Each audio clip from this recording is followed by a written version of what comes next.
di hadapan hukum. Saya kira itu. Terima kasih. Assalamualaikum.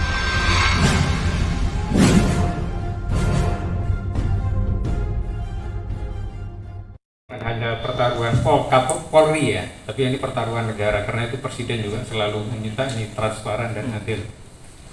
Persoalannya rumor di luar ini, di masyarakat ini terjadi tembak menembak, tapi yang mati adalah CCTV-nya. Kemudian ini ada tembak menembak, ada yang mati, belum ada tersangkanya. Nah, pertanyaannya sejauh mana? Kalau tadi disampaikan bahwa masih nunggu putusan pengadilan, sementara fakta yang meninggal dan saksi-saksi sudah komplit di situ, kenapa lama proses tersangka itu? Dan sejauh mana nanti pertanggungjawaban dari seorang komandan Kadif Propam Sambo ini terhadap peristiwa ini? Terima kasih. Next aja. Apa sebenarnya sehingga peristiwa ini bisa terjadi? Apakah karena faktor katakanlah emosional, ketidaksalahpahaman, atau apa? Menurut pandangan Pak Arteria. Lalu Pak Yusuf mengatakan tadi ini musibah. Ini juga Pak Yusuf. Kalau juga dari kasus ini yang ada timbulnya malah keraguan Pak di publik dan masyarakat terhadap institusi Polri, terus Komnas HAM dan Kompolnas. Kenapa begitu ya? Mungkin dari awalnya sudah ada kejanggalan dan banyak kejanggalan yang dianggap oleh masyarakat. Dibandingkan dengan kasus yang hampir serupa, penembakan istri anggota TNI yang ada di Semarang. Itu begitu cepat diungkap. Terus kenapa ini sampai berlarut-larut dan seperti drama yang akhirnya nggak tahu mungkin nanti akan seperti apa. Lalu yang saya tanyakan, prarekonstruksi yang sudah dijalankan oleh Polri itu dianggap dan dikhawatirkan sebagai versi penyelidikan dari yang pertama. Nah, sementara proses penyidikan yang dilakukan oleh tim khusus ini masih berjalan, mulai dari otopsi ulang dan lain sebagainya. Apakah nanti akan ada prarekonstruksi selanjutnya sesuai dengan hasil dari kesimpulan penyelidikan dari tim khusus yang dibentuk ini? Terima kasih. Hanya sebagaimana yang telah kami sampaikan tadi, di dalam insiden ini diselesaikan dalam transformasi pengawasan Polri yang presisi.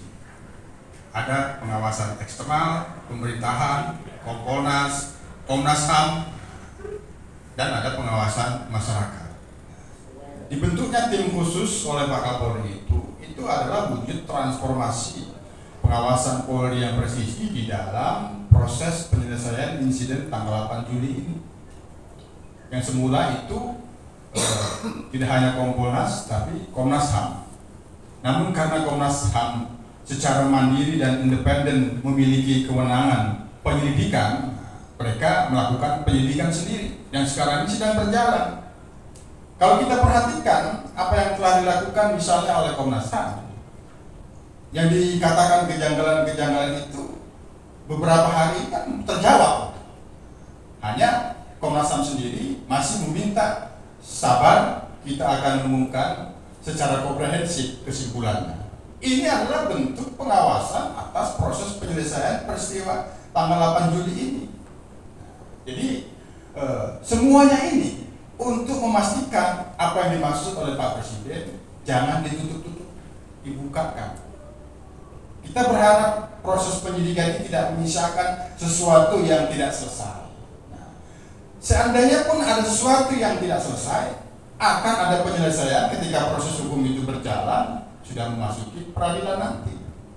Nah, terkait dengan prarekonstruksi, setuju saya apa yang disampaikan oleh Bang Arteria. Jangankan prarekonstruksi, otopsi ulang telah dipenuhi.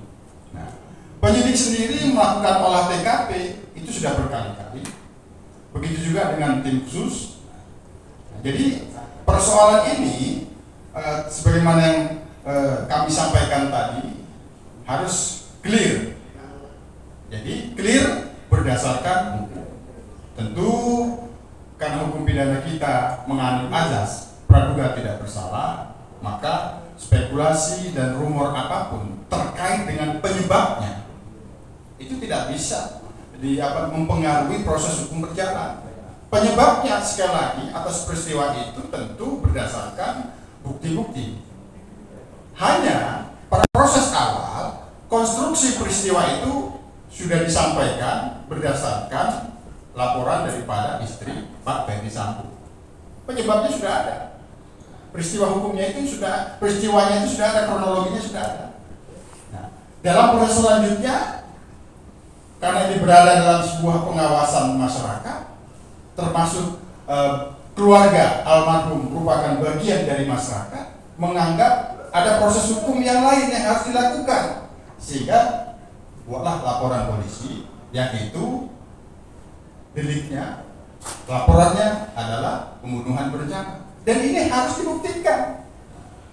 Sekali lagi apa yang telah kami sampaikan tadi, dua proses laporan polisi ini sudah naik sidik, artinya ada unsur pidana di dalam peristiwa, baik dalam laporan polisi yang pertama maupun laporan polisi dari pihak keluarga almarhum. Hanya pada saat ini yang kita tunggu proses hukumnya adalah penetapan tersangka.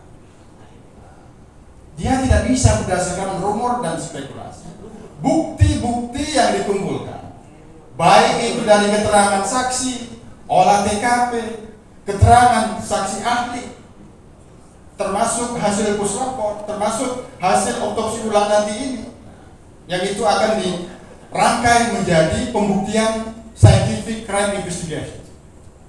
Itu semuanya untuk mendapatkan dua alat bukti.